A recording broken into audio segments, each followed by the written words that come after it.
Hier, aux alentours de 15 h, un chef de brigade de la direction départementale, accompagné d'une collègue vérificatrice, s'est rendu chez un chef d'entreprise dans le cadre d'un contrôle de comptabilité tel qu'il y en a plusieurs dizaines de milliers chaque année. Il n'en est pas rentré, il a été tué dans le cadre de ses fonctions.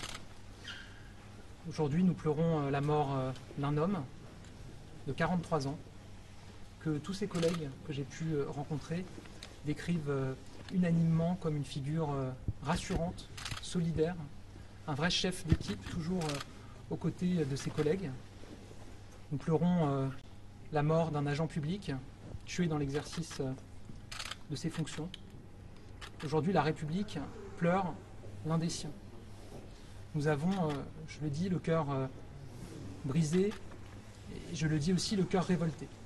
Parce qu'il est révoltant en République qu'un serviteur de l'État, un serviteur de la République, un serviteur des Français puisse être inquiété, malmené, agressé, tué en l'espèce, parce qu'il fait son travail et parce qu'il fait vivre la République.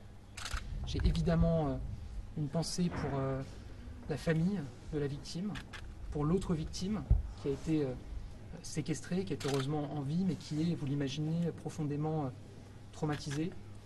J'ai une pensée pour l'ensemble des 100 000 agents de la Direction générale des finances publiques, qui se sont levés ce matin en ayant perdu l'un des leurs, qui se sont levés aussi le cœur brisé. Le procureur de la République tiendra une conférence de presse dans l'après-midi sur le déroulé exact des faits, sur le stade de l'enquête. J'ai pour ma part demandé que demain à midi soit rendu un hommage à la victime dans l'ensemble des directions départementales des finances publiques, dans l'ensemble du réseau des finances publiques. C'est vrai que ce n'était pas le premier contrôle fiscal auquel devait faire face ce brocanteur. Est-ce que ça pouvait déraper? Est-ce qu'on pouvait imaginer un tel scénario? Il y avait eu effectivement des contrôles précédents, y compris au domicile de ce chef d'entreprise.